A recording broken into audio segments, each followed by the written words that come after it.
Meus irmãos, graça e paz a todos, estamos aqui para a primeira exposição bíblica dessa maravilhosa série que iniciamos na carta ou da carta aos Hebreus. E dessa feita nós iremos expor o capítulo 1, de 1 a 4, que é o prólogo, né? E o primeiro vídeo foi uma introdução à carta. Se você não assistiu, assista, eu tenho certeza que você irá gostar. Eu fui bem sucinto, não demorei na exposição da introdução, até porque a carta aos Hebreus é muito conhecida, os detalhes, né? E eu falei na introdução que tudo na carta é debatido. A data, a autoria, o local onde foi escrito, enfim. Eu não fiquei nesses pormenores, até porque nós não sabemos, né, quem é o escritor, nós não sabemos aonde foi o local que ele estava quando escreveu a carta, quem eram os destinatários, aonde estavam os destinatários, né? Enfim, tudo é debatido. A única coisa que não é debatida é a mensagem da carta. É a mensagem da carta, que é a superioridade de Cristo em relação à lei, em relação a Moisés, em relação a Arão, enfim. Cristo é o cumprimento do Antigo Testamento. E nessa primeira exposição, os versículos de 1 a 4 do capítulo 1, nós iremos falar sobre 9 excelências de Cristo. 9 excelências de Cristo. Se você quiser anotar, anote, tá? Para você pregar na sua igreja, né? Para você expor no ensino, no estudo bíblico, enfim.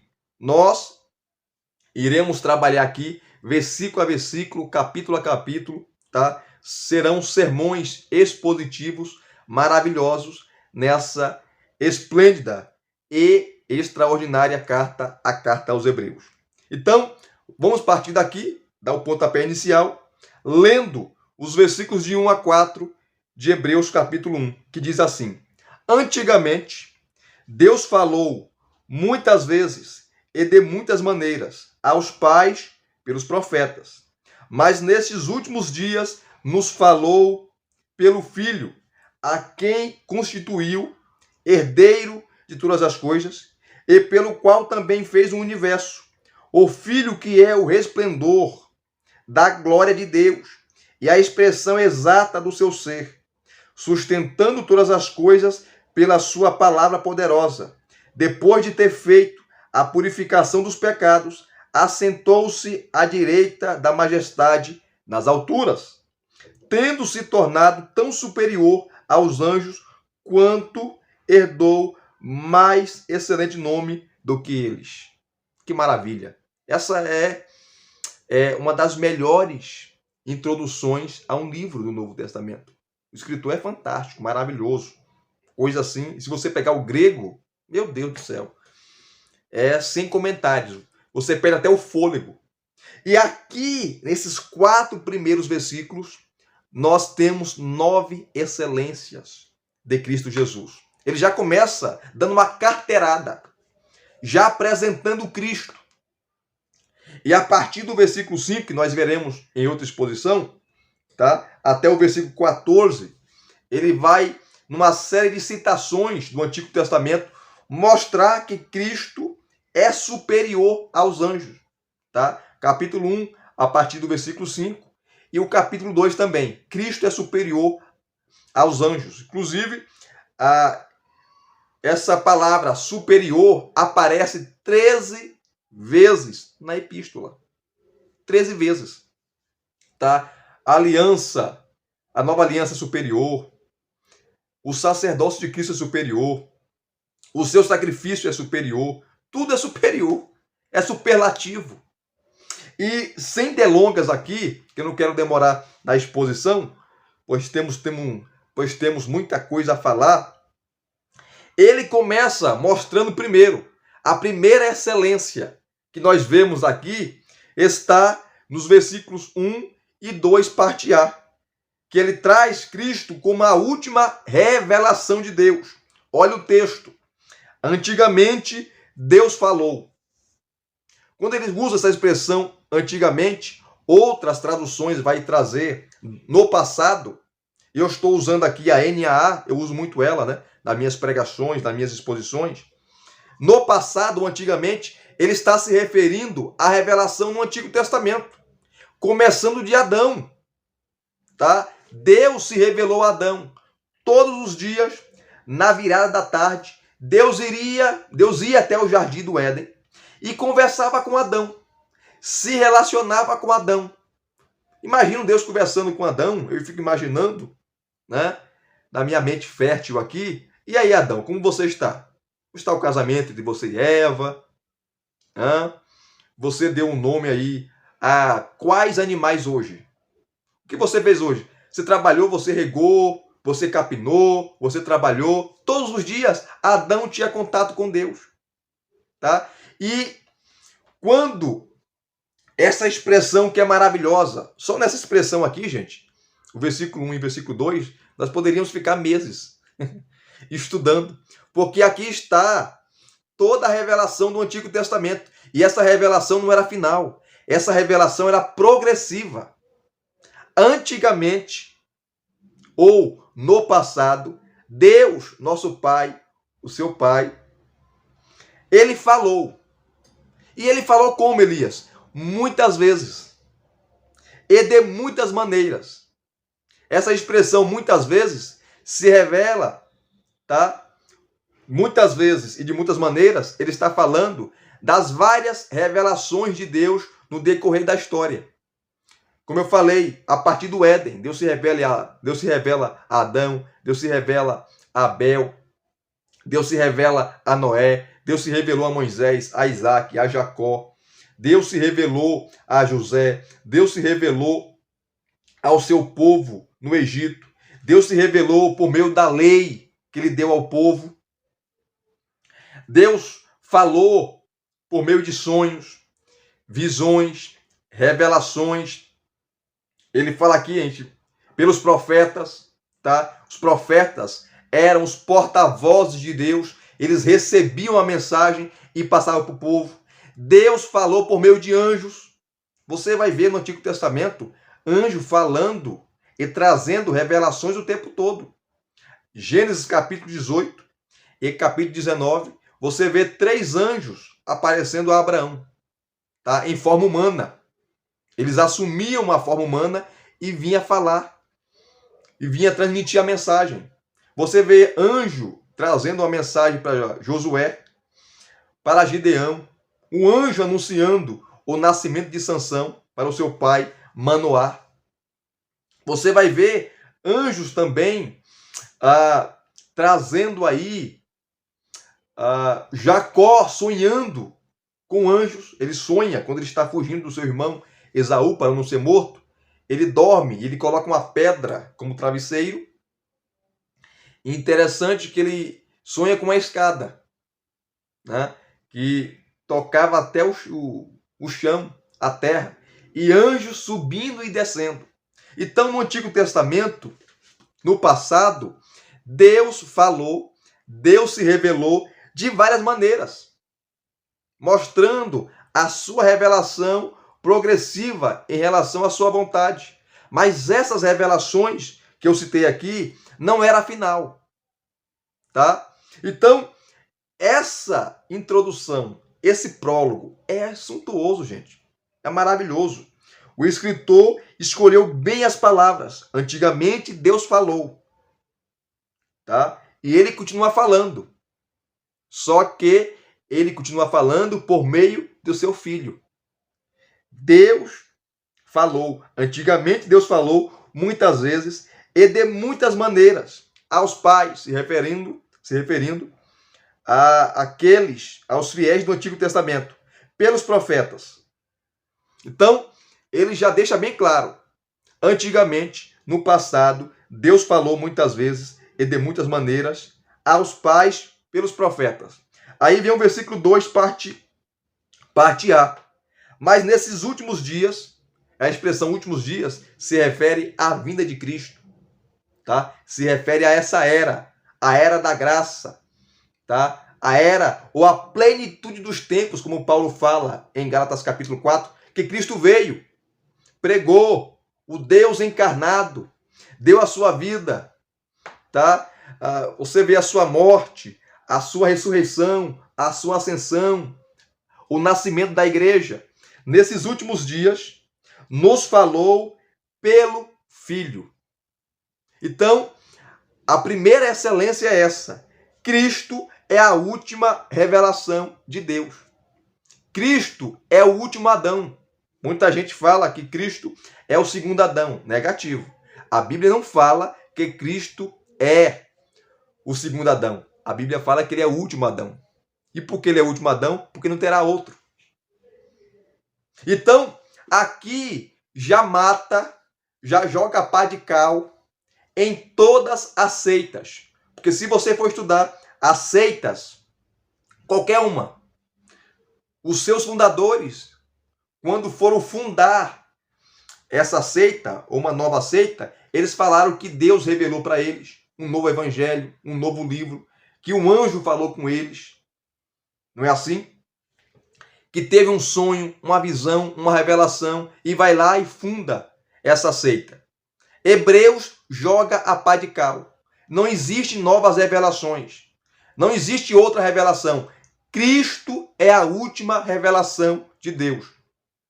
Tudo aquilo que nós lemos no Antigo Testamento apontava para ele como revelação definitiva. O Antigo Testamento, Moisés, Abraão, os profetas, tudo apontava para a sua chegada. Então a primeira excelência é essa. É que Cristo é a última revelação de Deus. É Cristo que mostra o Pai. Cristo é o rosto visível do Deus invisível. Paulo fala no capítulo 1, versículo 19, e o capítulo 2, versículo 9, na carta, na sua maravilhosa carta aos Colossenses, que nele habita corporalmente toda a plenitude da divindade. Tudo que Deus é está em Cristo. Se você quer conhecer o amor de Deus, vá a Cristo. Se você quer conhecer a bondade, a misericórdia, o perdão, tá? O poder, você quer conhecer tudo que Deus é em sua essência, em sua plenitude, em sua totalidade, vá a Cristo. Cristo é o rosto amoroso de Deus. Cristo é o rosto materno de Deus. É Ele e mais ninguém. A revelação para nele. Ele é a última revelação de Deus. Não há outra. Não há outra. Por isso que nós enfatizamos isso. E essa é a primeira excelência. Antigamente, lá no Antigo Testamento, Deus falou muitas vezes e de muitas maneiras aos pais, pelos profetas. Mas nesses últimos dias, nessa dispensação, ele continua falando. Só que a forma de revelação mudou, que ele nos fala agora por meio do seu Filho. Graças a Deus por isso. Você poderia dar um glória a Deus aí. Eu sou pentecostal, né, irmão? Então, pentecostal é mais incisivo, pentecostal é mais eloquente, né? Isso aí vale um glória a Deus. Nesses últimos dias, ele nos falou pelo Filho. É a primeira excelência, tá? Cristo é a última revelação de Deus. A segunda excelência que o escritor vai nos mostrar está no versículo 2, parte B. Depois de mostrar que Cristo é a última revelação de Deus, ele fala assim, versículo 2, parte B. A quem constituiu herdeiro de todas as coisas. Cristo, ele é o unigênito do Pai. E significa que ele é o único gerado. Então, tudo aquilo que o Pai tem, o Filho também tem. Quando o pai tinha mais de um filho, na cultura judaica, o primeiro filho, que era o primogênito, quando o pai morria, quando o pai falecia, metade dos seus bens ficava com o primogênito. E a outra metade era dividido, compartilhado com os outros filhos. E o primogênito assumia a liderança da família. Ele assumia o lugar do pai na família. Tá? Quando o pai ele ia fazer o testamento, ele só tinha um único filho, tudo era passado para esse filho. E aqui você entende essa segunda excelência, tá? Cristo, ele é herdeiro de todas as coisas. Paulo vai falar em Colossenses capítulo 1, versículos 15 e 16, tá? A Efésios também vai falar, todo o Novo Testamento, que o Pai entregou tudo ao Filho. O Pai deu ao Filho o direito de reinar, de governar. Tudo é dele. Ele é o herdeiro único do Pai, herdeiro de todas as coisas. Tudo pertence a ele. Tudo é dele e de mais ninguém. Então, a segunda excelência que nós vemos aqui é que o Filho é herdeiro de todas as coisas. E essa expressão, todas, não é preciso falar mais nada. Já está implícito. Tudo é dele. As coisas no céu, na terra, debaixo da terra. O nome dele é exaltado. O nome dele é adorado. O nome dele está acima de qualquer nome. Tá? O nome de Jesus está acima do diabo, está acima do inferno, está acima dos principados e potestades que Paulo vai falar lá em Efésios capítulo 1, versículos 20 e 21, acima de todo principado e potestade. O nome dele é maior. Ele é o herdeiro de todas as coisas. A terceira excelência está no versículo 2, parte C. Olha só, o versículo 2, parte C. E pelo qual também fez o universo. Então, o universo foi criado por ele. Tá? Ele estava juntamente com o Pai formando, dando vida, criando. Mais uma vez eu me reporto aqui a Colossenses capítulo 1, versículos 15 e 16. Também a João capítulo 1, de 1 a 3, que fala que o Filho estava juntamente com o Pai, criando, formando todo o universo. Tá? Ele auxiliou o Pai a criar tanto o mundo espiritual como o mundo material. E eu gostaria de ler Colossenses capítulo 1 para você, versículos 16 e 17, que diz assim: pois nele, Cristo, foram criadas todas as coisas, nos céus e sobre a terra, as visíveis e as invisíveis, sejam tronos, sejam soberanias, quer principados, quer potestades, tudo foi criado por meio dele e para ele. 17. Ele é antes de todas as coisas. Nele tudo subsiste. Paulo está falando da sua eternidade. Ele sempre existiu com o Pai. A sua filiação é eterna. Então, essa excelência ninguém pode tirar dele. Então, o escritor começa apresentando que Cristo é a última revelação de Deus. Depois ele mostra que ele é herdeiro de todas as coisas. E ainda no versículo 2, a terceira excelência, que o universo foi criado por ele, por meio dele, para a sua glória. Olha só, que maravilha! Por isso que nós o adoramos, por isso que nós o magnificamos, por isso que nós se prostramos perante ele, adorando, reconhecendo o seu senhorio, porque o universo foi criado por ele, tá? Pelo qual também fez um universo.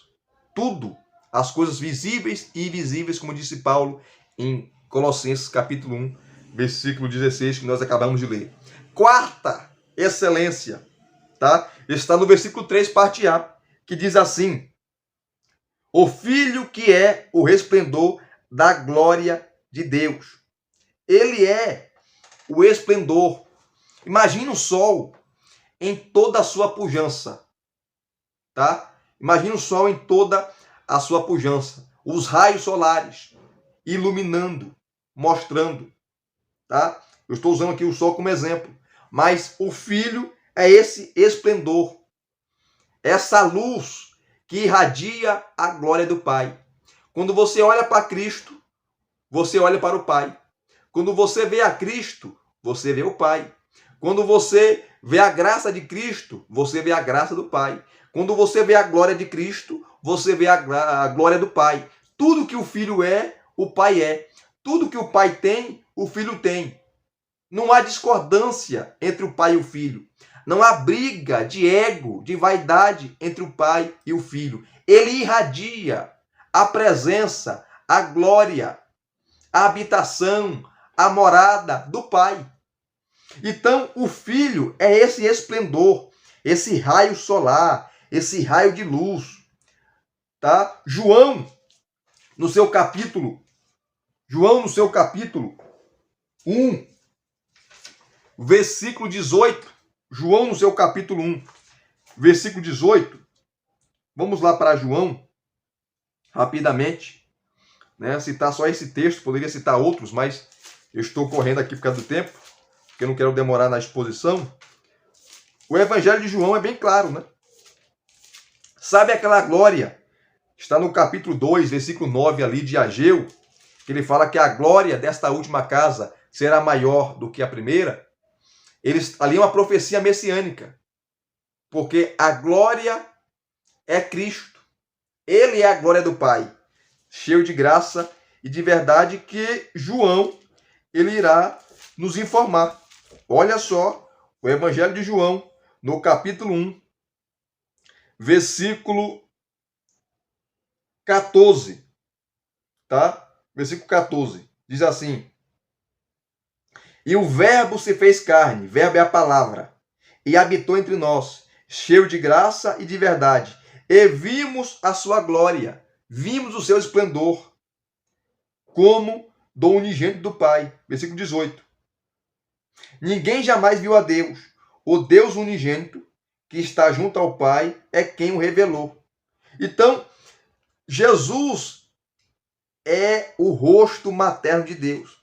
Jesus é a cara da graça, é o rosto da misericórdia. Ele é o rosto visível do Deus invisível. Então, a quarta excelência é que ele é o resplendor da glória de Deus. Ele irradia a glória de Deus. A quinta excelência está no versículo 3, parte B, que ele fala assim: ele é a expressão exata do seu ser. Vou repetir, tá? O Filho é o resplendor da glória de Deus e a expressão exata do seu ser. Né? Alguns falam que ele é a xerox do Pai. Naquela época, as moedas romanas vinham estampadas com o rosto do imperador que estava governando, tá? E era a imagem exata ali do imperador, com a coroa, mostrando o poder do imperador, o poder imperial, quem mandava. Logo, essa expressão aqui, tá? Quando o texto fala, o escritor fala que ele é a expressão exata do seu ser, tá? Ele é o carimbo de Deus, tá? Ele é a marca de Deus. Ele é o selo de Deus. Como eu falei, tudo que Deus é está em Cristo. Toda a plenitude da divindade, todo o ser de Deus está em Cristo. Todos os tesouros estão em Cristo. Paulo fala em Colossenses capítulo 2, versículo 3, que nele, Cristo, estão escondidos todos os tesouros da sabedoria. Assim também como o Pai tem para dar para nós todos os tesouros da sabedoria em Cristo, que é a expressão exata do seu ser, tá? Também tem. Então, o que você encontra no Pai, você encontra no Filho. O que o Pai tem, o Filho também tem. O que o Pai possui, o Filho também possui. Não há desigualdade. Como eu falei, não há discordância. O Filho é a expressão exata do seu ser. Nele encontramos tudo. Assim como nos encontramos no Pai, encontramos no Filho. Que maravilha! Sexta excelência, tá? Está no versículo 3, parte C, quando ele fala assim, ó, tá? O Filho que é o esplendor da glória de Deus, a expressão exata do seu ser, sustentando todas as coisas pela sua palavra poderosa. Na mitologia grega, se você ler, teve ali a batalha entre os titãs, os gigantes, e os deuses. Tá? Os titãs, eles perdem a guerra e eles são aprisionados. E teve titãs que foram condenados com juízos severos, com sentenças severas. Um desses titãs é Atlas, que foi condenado a segurar a terra nos seus ombros. Tá? O peso da terra nos seus ombros. Tá? Não é o caso aqui. Quando fala que Cristo está sustentando, essa expressão sustentar é conduzir. Ele está conduzindo todas as coisas pela sua palavra poderosa. Ele não sustenta com seus braços, com as suas costas, forçando, carregando peso. Não, ele sustenta por meio da sua palavra. Isso aqui está falando da sua autoridade, da sua soberania, do seu poder, que ele é todo poderoso. Assim como o Pai é todo poderoso, o Filho também é todo poderoso, porque ele é a expressão exata do seu ser, que é a quinta excelência. Então, tudo, as coisas criadas, tanto as visíveis, as invisíveis, os homens, a terra, os animais, a floresta, os mares, tudo ele sustenta com a sua palavra poderosa. Meu Deus. Meu Deus. Olha a quem nós estamos servindo. Jesus é Senhor. Jesus é Deus. Jesus merece honra, merece glória, porque o Pai exalta o Filho e o Filho exalta o Pai. O Pai dá glória ao Filho e o Filho dá glória ao Pai. Assim como o Pai sustenta também todas as coisas com a sua palavra poderosa, o Filho também sustenta todas as coisas com a sua palavra poderosa. Lá no primeiro concílio de Nicéia, primeiro concílio ecumênico em Nicéia, em 325, os estudiosos, ou melhor, os bispos da igreja, eles criaram uma palavra. E a palavra é essa, homoousios. Homoousios, que significa mesma essência, mesma substância. Então, o Pai ou Filho tem a mesma essência do Pai, a mesma substância do Pai. O Filho é homoousios com o Pai, porque todos os atributos que o Pai tem, o Filho também tem. Se o Pai é Deus, o Filho também é Deus. E ele sustenta todas as coisas pela sua palavra poderosa. É a sexta excelência.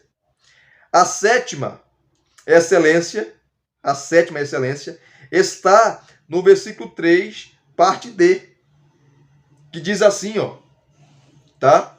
Vou repetir de novo o versículo 3.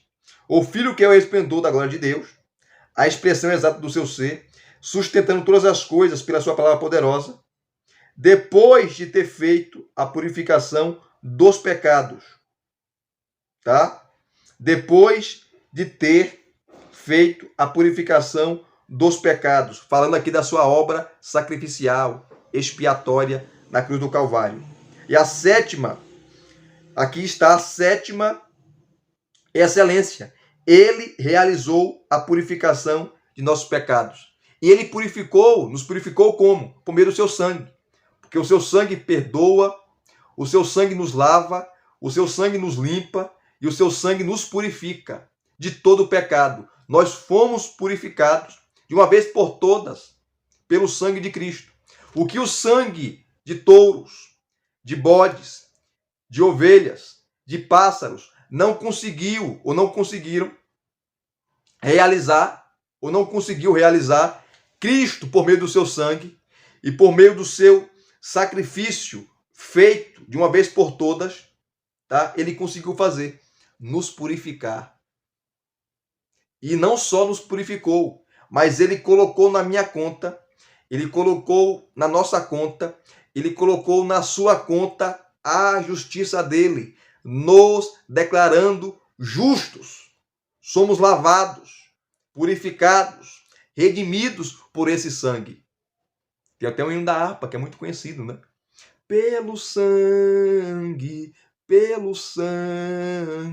somos redimidos, sim, nesse sangue carmesim, pelo sangue de Jesus no Calvário. E aqui nós temos a sétima excelência. Ele realizou a purificação de nossos pecados. Ninguém conseguiu realizar. Anjo não realizou. Homem não pode realizar, só ele. Tá? Oitava excelência. Ele está assentado à direita da majestade de Deus, que é a parte E, no versículo 3. Tá? Depois de ter feito a purificação dos pecados, assentou-se à direita da majestade nas alturas. E juntamente com o versículo 3, parte D, nós temos mais 3 referências, com essa 4, que Jesus está sentado à direita, ou à majestade, ou à destra de Deus. O outro texto está no versículo 8, versículo 1, que diz assim: ora, o essencial das coisas que estamos dizendo é que temos tal sumo sacerdote que se assentou à direita do trono da majestade nos céus. Versículo 12 do capítulo 10. Jesus, porém, tendo oferecido para sempre um único sacrifício pelos pecados, assentou-se à direita de Deus. Capítulo 12, versículo 2. Olhando firmemente para o autor e consumador da fé, Jesus, o qual, em troca da alegria que lhe estava proposta, suportou a cruz, sem se importar com a vergonha, e agora está sentado à direita do trono de Deus.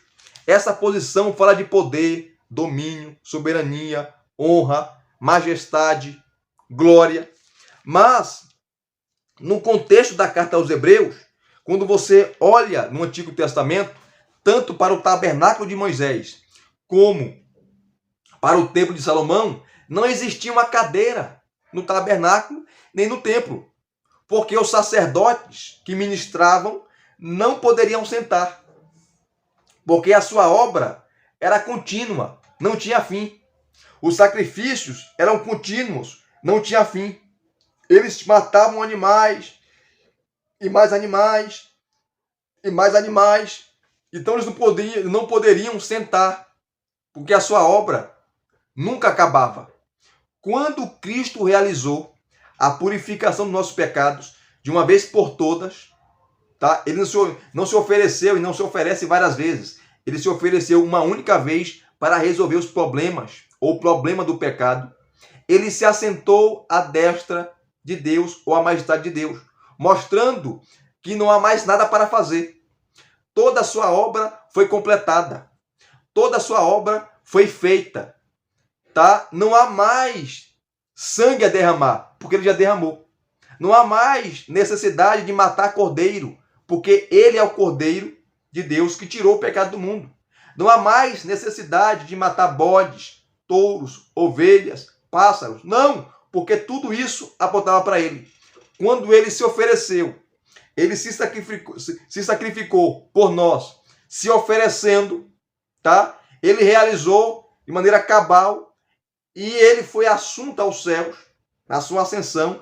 Ele se assenta ao lado de Deus, à sua direita, mostrando o seu poder, mostrando o seu domínio, mostrando a sua soberania. Isso mostra que não há nada mais para fazer. Ele está assentado, graças a Deus, à direita de Deus, porque a sua obra está completa. É a oitava excelência. Ele está sentado à direita da majestade nos céus, falando do seu lugar alto, falando do seu poder, falando da sua soberania, falando da sua glória, falando da sua majestade, falando da sua autoridade, falando do seu trabalho realizado e acabado. Acabou. não há mais nada para fazer. Ele está sentado. Graças a Deus. E a nona e última excelência está no versículo 4, que diz assim: tendo se tornado tão superior aos anjos, quanto herdou mais excelente nome do que eles. O seu nome está acima de qualquer criatura. E no contexto aqui, os anjos. Os anjos são criaturas. Cristo é criador. Os anjos são servos. Cristo é Senhor. Os anjos foram criados. Cristo é incriado, é inascido, é eterno. A sua filiação é eterna. Ele é eternamente filho. Tá? A filiação com o Pai não teve começo e não tem fim. Ele sempre existiu com o Pai. Ele sempre foi um com o Pai. No princípio era o Verbo, e o Verbo estava com Deus, e o Verbo era Deus. O famoso texto de João, capítulo 1, versículo 1. Então, o seu nome está acima de qualquer criatura, seja humana, seja divina. O seu nome está nas alturas. Em qualquer época, em qualquer lugar, qualquer nome que tiver evidência, o nome de Cristo é superior, o nome de Cristo é maior. Então, nessas 9 excelências que nós expomos aqui, você vê o escritor mostrando que é loucura. Ele vai desenvolver isso, retornar para a lei. Porque a lei, ela é boa, ela é santa, porque ela veio de Deus. Mas ela não resolveu o problema do pecado. A lei mostrou o pecado, a lei aponta o pecado, a lei mostra a doença, mas não tem um antídoto para curá-la. Por isso que Cristo veio resolver, porque a lei aponta para isso. Paulo, em Romanos capítulo 10, versículo 4, ele fala que o fim da lei é Cristo. E fim ali é telos no grego, que fala de propósito. Tá? O propósito da lei é Cristo. A lei apontava para Cristo. A lei mostrava para Cristo. A lei nos conduziu pela mão. Paulo fala isso em Gálatas capítulo 3. Eu fiz aqui a exposição de Gálatas completa.